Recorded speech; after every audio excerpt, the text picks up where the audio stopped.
जय माता दी दोस्तों, डिवोशनल स्टोरी चैनल में आपका स्वागत है। दोस्तों, यह बहुत पुराने समय की बात है। जामगांव नाम के गांव में रामेश्वर नाम का एक ब्राह्मण रहता था। वह ब्राह्मण बड़ा ही ईमानदार और सज्जन व्यक्ति था। उसकी पत्नी कमला भी बड़ी संस्कारी और धर्मपरायण स्त्री थी। कमला न केवल संस्कारी थी बल्कि घर के कामकाज में भी बहुत होशियार थी। उन दोनों पति पत्नी के बीच 2 बच्चे थे, जिनमें एक लड़की थी और एक लड़का। ब्राह्मण दंपत्ति दोनों बच्चों से बड़ा प्रेम करते थे और उन्हें सच्चा तथा ईमानदार बनाने की कोशिश किया करते थे। हालांकि लड़का बड़ा था, फिर भी लड़की अधिक होशियार थी। माता पिता की वह बड़ी दुलारी थी। समय के साथ वह लड़की देखते ही देखते बड़ी हो गई और विवाह योग्य हो गई। माता पिता ने यह सोचा भी नहीं था कि उनकी बेटी इतनी जल्दी विवाह योग्य हो जाएगी। उनका कभी ध्यान ही नहीं गया कि कब उनकी लड़की बड़ी हो गई। एक दिन की बात है कि जब वह अपनी माँ के पास खड़ी थी तो माँ को ऐसा लगा कि अब वह कद में उनके बराबर हो गई है और अब उसके विवाह की चिंता करनी चाहिए। दोस्तों, उसी दिन शाम को ब्राह्मण की पत्नी कमला ने अपने पति को बुलाया और कहा, लड़की विवाह के लायक हो गई है,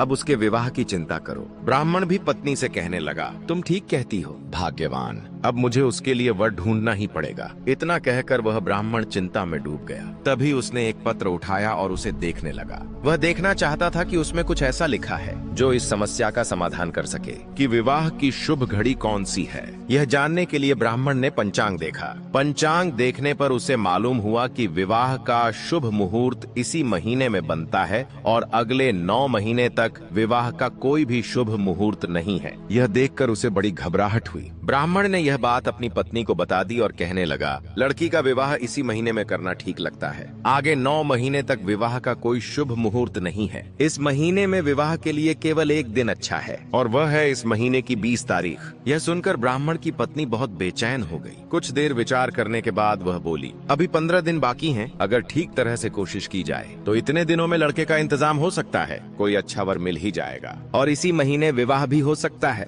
9 महीने तक हम इंतजार नहीं कर सकते। लड़की अब काफी बड़ी हो गई है। ब्राह्मण फिर चिंता में पड़ गया। उसने सोचा कि पत्नी ठीक कहती है, 9 महीने तक इंतजार करना सही नहीं होगा। उसने तुरंत नाई को बुलवाया और उसे लड़की के लिए वर ढूंढने के लिए कहा। ब्राह्मण ने नाई को साफ साफ बता दिया कि लड़की का विवाह अगले 3 साल तक नहीं बनता है, इसलिए जल्दी ही योग्य वर ढूंढना है और विवाह इसी महीने की 20 तारीख को करना है। नाई ने कहा, जो हुक्म है सरकार। इतना कहकर नाई वहां से चला गया और ब्राह्मण की बेटी के लिए वर की तलाश में निकल पड़ा। नाई चलते चलते एक गांव में पहुंचा। वहां उसे एक अच्छा पढ़ा लिखा और योग्य ब्राह्मण नौजवान मिल गया। नाई ने उसे योग्य वर समझकर रिश्ता पक्का कर दिया। विवाह इसी महीने की 20 तारीख को तय करके वह वापस लौट आया। उधर नाई के घर से निकलते ही ब्राह्मण के दिल में तरह तरह के विचार आने लगे। वह सोचने लगा, आखिर नाई ही तो है, मालूम नहीं मेरी सीधी साधी लड़की के लिए कैसा वर ढूंढ कर लाएगा। समय थोड़ा है, अगर गलती हो गई तो उसे ठीक नहीं किया जा सकेगा। साथ ही विवाह का रिश्ता एक पवित्र रिश्ता है। यह दूल्हा दुल्हन का उम्र भर का मिलन है और 2 जिंदगियों का साथ है। मैंने बड़ी गलती की जो लड़की के लिए वर ढूंढने नाई को भेज दिया। मुझे नाई पर भरोसा नहीं करना चाहिए। जिस लड़की को मैं इतना प्यार करता हूँ, क्या उसके लिए मैं कोई परेशानी नहीं उठा सकता? नहीं, मैं खुद उसका वर ढूंढने के लिए जाऊंगा। लड़की चाहे 3 साल और कुंवारी रहे, पापा है, लेकिन जब तक मेरी मर्जी का वर नहीं मिलेगा तब तक उसका विवाह नहीं करूंगा। यह सोचकर ब्राह्मण उठा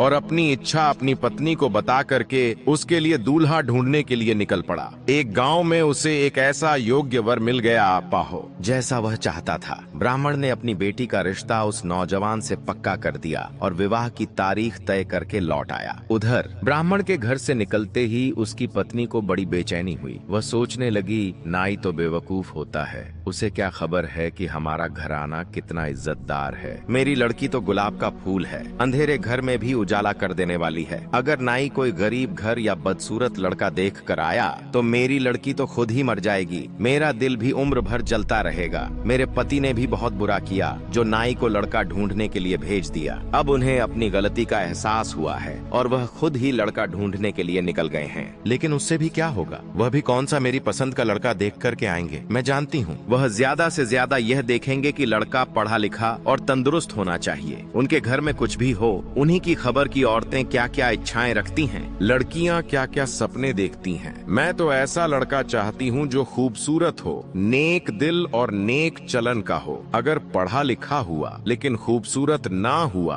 तो वह दो कौड़ी का होगा। इसलिए मैं खुद लड़का ढूंढने जाऊंगी। मेरे पति ने मेरी बात मानी तो क्या, यह छोटी सी बात नहीं मानेंगे? मानेंगे क्यों नहीं, जबरदस्ती मना लूंगी। क्या लड़की पर मेरा कुछ भी हक नहीं है? ना ही मैं नाई की बात मानूंगी और ना ही अपने पति की। यह तो लड़की के लिए उम्र भर का सवाल है। यही सोचकर ब्राह्मणी ने अपने बेटे को पास बुलाया और उसे सारा हाल बताकर लड़की के लिए लड़का ढूंढने के लिए भेज दिया। लड़के की तलाश में वह एक गाँव में जा पहुंची। वह जैसा वर चाहती थी उसे वैसा वर मिल गया। रिश्ता पक्का करके, विवाह की तारीख तय करके वह भी अपने घर वापस आ गई। इधर उसके घर से जाते ही लड़की का भाई मन में सोचने लगा। वह विचार करने लगा, नाई तो अपना फर्ज पूरा कर देगा, उससे लड़का ढूंढने के लिए कहा गया है, वह लड़का ढूंढ देगा। फिर चाहे वर कैसा भी हो, वह ढूंढने के बाद उसका फर्ज पूरा हो जाएगा। बाकी में भुगतना तो हमें ही पड़ेगा। माँ बाप पर कुछ जिम्मेदारी जरूर है लेकिन ज्यादा नहीं। वे अपनी मर्जी का लड़का ढूंढेंगे। पिताजी देखेंगे कि लड़का पढ़ा लिखा हो और माताजी देखेंगे कि लड़का खूबसूरत हो और दौलतमंद हो। लेकिन इतने से काम नहीं बनता। ना माँ बाप तो बहन का ब्याह करके स्वर्ग से धरती पर आ जाएंगे। बहनोई साहब और उनके खानदान वालों के बाद मुझे ही पालना पड़ेगा। मुझे यह चाहिए कि मेरी बहन के लिए जो वर देखा जाए वह व्यवहार का अच्छा हो, मिलनसार हो और उसके खानदान वाले भले हों। मेरी बहन को ससुराल में जाकर कोई तकलीफ ना हो और उसकी वजह से मुझे भी कोई तकलीफ ना हो। लड़का पढ़ा लिखा भी हुआ, खूबसूरत भी हुआ और दौलतमंद भी हुआ, लेकिन अगर वह शरीफ ना हुआ तो घर में हमेशा परेशानी ही बनी रहेगी। बहन की जिंदगी दूभर हो जाएगी, मुश्किल हो जाएगी बेचारी की। इसलिए मैं अपनी मर्जी का दूल्हा ढूंढने जाऊंगा। माँ बाप भले ही नाराज हों, उन्हें कितने दिन इस दुनिया में रहना है, आखिर मैं तो वह दुनिया से चले ही जाएंगे। यह सोचकर वह नौजवान उठा और घर को अपने नौकर के सुपुर्द करके बहन के लिए वर ढूंढने के लिए निकल पड़ा। एक गांव में उसे अपनी पसंद का एक लड़का मिल गया। उसका रिश्ता पक्का करके, विवाह की तारीख तय करके वह घर वापस आ गया। नाई, ब्राह्मण, ब्राह्मणी और उनका लड़का चारों एक ही दिन घर वापस पहुंचे। आपस में बातचीत करने के बाद मालूम हुआ कि चारों 4 गांवों से 4 वर तलाश करके आए हैं और सबको विवाह की एक ही तारीख बताकर आए हैं। यह बात जानकर ब्राह्मण को बड़ी चिंता हुई। उसने नाई से कहा, फौरन तीनों गांवों में जाकर रिश्ता मना कराओ। सिर्फ वही रिश्ता पक्का समझा जाए जिसे बाप ने बेटी के लिए खुद पक्का किया है। नाई उलझन में पड़ गया और वह हाँ करके ना करना ठीक नहीं समझता था। अगर नाई आज एक रिश्ता पक्का कर दे तो कल उसे मना कर दे तो समाज में उसकी क्या इज्जत बाकी रहेगी। इसीलिए वह अपने पक्के किए हुए रिश्ते को मना नहीं करना चाहता था। वह उन तीनों रिश्तों को मना करने के लिए चला गया जो ब्राह्मण, ब्राह्मणी और उनके लड़के ने पक्के किए थे। उसने तीनों जगह जाकर ब्राह्मण का पैगाम सुना दिया, लेकिन किसी ने उसकी बात नहीं मानी। सब समझ रहे थे कि नाई उन्हें बहकावे में लाया है और वे लोग विवाह की तैयारी करते रहे। उन्होंने सोचा कि रिश्ते को तो वही मना कर सकता है जिसने रिश्ता पक्का किया है या कोई लड़की वालों का दुश्मन है। भले ही वह नाई है लेकिन है कोई दुश्मन जो रिश्ता तोड़ने आ गया है। विवाह की तैयारी चल रही थी। ब्राह्मण ने विवाह की सारी तैयारियां कर ली थीं, लेकिन जब शाम को 4 बारातें दरवाजे पर आ गईं, तो वह देखकर घबरा गया। वह सोचने लगा, नाई को तो मैंने मना करने के लिए भेज दिया था, फिर ये बाकी 3 बारातें किस तरह यहाँ पहुँच गईं? ये लोग कैसे आ गए? एक लड़की और 4 दूल्हे, कैसी बदकिस्मती है मेरी। हे भगवान, मैंने ऐसा कौन सा पाप किया है जो मुझे यह दिन देखने को मिले हैं? अब मैं कहाँ जाऊँ और क्या करूँ? यही सोचते सोचते ब्राह्मण बेचैन हो गया और शर्म और बदनामी के कलंक से बचने के लिए खुदकुशी करना ही उसने सबसे अच्छा इलाज समझा। वह धीरे से उठा और गांव के बाहर एक कुएं में कूदकर अपनी जान देने के लिए अपने घर से निकल पड़ा। जब वह कुएं पर पहुंचा तो अचानक एक सन्यासी उधर से आ निकले। सन्यासी ने उससे पूछा, तू इस सुनसान जंगल में इस कुएं पर अकेला बैठा क्या कर रहा है? ब्राह्मण ने सन्यासी को सारा हाल सुना दिया कि कैसे उसके साथ यह घटना घटी है और किस कारण से वह यह कर्म करना चाहता है। सन्यासी ने कहा, खुदकुशी करने से कोई फायदा नहीं होगा, तू मेरे साथ चल, मैं तेरी मुश्किल हल करवाऊंगा। ब्राह्मण सन्यासी के साथ चल दिया। रास्ते में एक कुतिया मिली जिससे अभी अभी 3 पिल्ले पैदा हुए थे। सन्यासी ने एक पिल्ले की तरफ इशारा करते हुए ब्राह्मण से कहा, इसे अपने साथ उठा लो। ब्राह्मण ने उस पिल्ले को उठाकर अपने झोले में डाल लिया और आगे चलकर दोनों ने देखा कि एक सुहावने ने अभी अभी बच्चे दिए थे, उसमें से एक बच्ची थी। सन्यासी ने इशारा किया, इसे भी उठा लो। ब्राह्मण ने उसे भी उठाकर अपने झोले में डाल लिया। जब वे आगे और चले तो उन्हें गधे की बच्ची मिली। सन्यासी के इशारा करने पर ब्राह्मण ने उसे भी उठाकर अपनी झोली में डाल लिया। अब सन्यासी और ब्राह्मण घर पहुँचे। सन्यासी ने कहा, इन तीनों बच्चों को एक कोठरी में बंद कर दो और अपनी लड़की को भी उसी में बंद कर दो। जब तक मैं न कहूँ कोठरी को मत खोलना। ब्राह्मण ने वैसा ही किया जैसा सन्यासी ने कहा था और चारों को एक कोठरी में बंद कर दिया। उसके बाद सन्यासी ने कहा, चारों को एक एक करके बुलाओ। ब्राह्मण ने पहले एक नौजवान को बुलाया। सन्यासी के आदेश से कोठरी का दरवाजा खोला गया, लेकिन यह सब देखकर वे हैरान रह गए कि अंदर से एक ही रंग और एक ही रूप की 4 लड़कियां बैठी हुई थीं। उनमें से एक लड़की को बाहर निकाला गया और उसका विवाह उस आए हुए नौजवान से कर दिया गया। इसी तरह से बारी बारी तीनों लड़कियों का विवाह भी तीनों नौजवानों के साथ कर दिया गया। ब्राह्मण ने चारों बारातों की अच्छे से खातिरदारी की और सुबह होते ही चारों को विदा कर दिया। चारों नौजवान खुश थे। उनके चेहरों पर जीत की खुशी झलक रही थी। उनमें से हर एक समझ रहा था कि ब्राह्मण ने अपनी लड़की का विवाह मेरे साथ किया है और बाकी तीनों बर खाली हाथ जा रहे हैं। उन्हें अच्छी तरह से मालूम था कि लड़की एक ही है, ब्राह्मण की एक ही बेटी है और बाकी बारातें गलती से आ गई हैं। चारों लड़कियां ससुराल गईं और काफी समय बीत चुका था। एक दिन ब्राह्मण के मन में आया कि जाकर देखूं तो सही कि चारों लड़कियां ससुराल में किस तरह से रहती हैं और उनका क्या हालचाल है। पहले वह उस लड़की के पास गया जो कुतिया की बच्ची थी। समधी ने उसकी अच्छी तरह से बड़ी आवभगत की, खातिरदारी की और कहा, हम आपके बहुत एहसानमंद हैं कि आपने बाकी 3 वर्रों की परवाह न करके मेरे लड़के के साथ अपनी बेटी का विवाह कर दिया। इसमें मैं अपनी बड़ी इज्जत महसूस करता हूँ। आपकी लड़की बहुत लायक है, घर का सब कामकाज भी कर लेती है, पर कुछ ऐब भी है उसमें। घर में सब चीज मौजूद होते हुए भी पड़ोसियों से मांगे बगैर नहीं रहती। सुबह होते ही जब तक 10 घर नहीं घूम लेती तब तक उसे चैन नहीं पड़ता।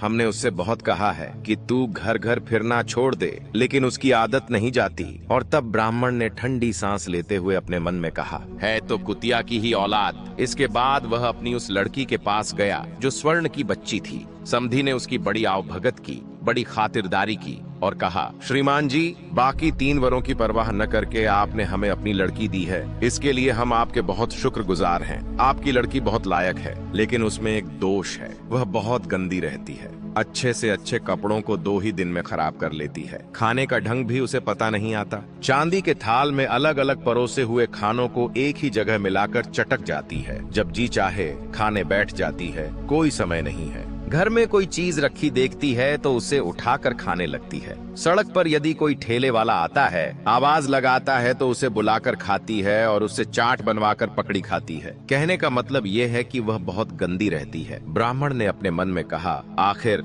है तो स्वर्ण की ही औलाद। इसके बाद वह अपनी उस लड़की के पास गया जो गधे की बच्ची थी। यहाँ भी समधी ने उसकी बड़ी तारीफ की, बड़ी खातिरदारी की और कहा, आपकी लड़की बड़ी सीधी साधी और बड़ी भोली भाली है। बेचारी दिन भर काम में लगी रहती है। चाहे किसी काम में लगा दो, कभी इनकार नहीं करती, मगर यह बात जरूर है कि काम बहुत धीरे धीरे करती है। कितना ही जल्दी का काम हो, 1 घंटे का काम 4 घंटे में करती है। अगर जल्दी करने के लिए कहो तो उस काम को खराब कर देती है। कभी कभी काम करते समय पड़ोसियों से बातें करने लगती है और काम करना भूल जाती है और इतनी सुस्त है कि खाना पकाते पकाते सो जाती है। डांट फटकार का उस पर कोई असर नहीं पड़ता। अकल तो भगवान ने दी ही नहीं। किसी बात को बार बार समझाओ फिर भी समझती नहीं। बच्चे उसे कभी कभी गधे की बच्ची भी कह देते हैं। ब्राह्मण ने मन में कहा, कौन सी मेरी लड़की है तो गधे की ही औलाद। आखिरकार वह अपनी लड़की के पास गया। यहाँ भी उसकी बड़ी आवभगत हुई। समधी ने उसकी लड़की की बड़ी तारीफ की और कहा, प्यारे भाई, आपकी लड़की बड़ी शरीफ और नेक दिल है। जिस दिन से हमारे घर आई है, हमारे घर की सारी गरीबी दूर हो गई। वह बहुत सवेरे उठती है, सबसे पहले उठती है, सारे घर की सफाई करती है, हमेशा नहा धो करके पूजा पाठ करती है और खाली समय में रामायण भागवत पढ़ती है। खेल तमाशे उसे अच्छे नहीं लगते। मेला देखने आज तक कभी नहीं गई। सबको बड़े प्रेम से खाना खिलाती है। सास ससुर और पति और दूसरे बुजुर्गों की सेवा करके खुश हो जाती है। उसका बर्ताव और बोलचाल का ढंग बहुत अच्छा है। घर के बाहर के सब लोग उसे पसंद करते हैं। घर की सारी चीजों की देखभाल करती है। कोई भी फालतू का खर्च नहीं होने देती। जिस चीज की जरूरत होती है वही मांगती है। अपने लिए आज तक कभी एक साड़ी तक लाने के लिए नहीं कहा। जब वह खरीद कर लाते हैं तो कहती है कि अभी इसकी क्या जरूरत थी। जेवर तो पहनती ही नहीं। वह अपने सुहाग को ही अपना सबसे बड़ा जेवर समझती है। मैं उसकी खूबियों की कहां तक तारीफ करूं। वह आपकी बेटी नहीं, वह तो साक्षात देवी है। और ऐसी बेटी जिस घर में जाती है वह घर सदैव अन्न धन से भरा रहता है। ब्राह्मण ने मन में कहा, आखिर है तो इंसान की औलाद। इसके बाद वह खुश होकर के ब्राह्मण अपने घर वापस चला गया। इस तरह से ब्राह्मण का जो संकट था वह टल गया और ब्राह्मण अपनी लड़की की विवाह के बाद बड़ा संतुष्ट था। दोस्तों, यह कहानी आपको कैसी लगी? एक प्यारा सा कमेंट करके जरूर बताना। और यदि यह वीडियो आपको पसंद आया है इसे लाइक और शेयर करना और चैनल को सब्सक्राइब करने की कृपा कर देना। जय माता दी।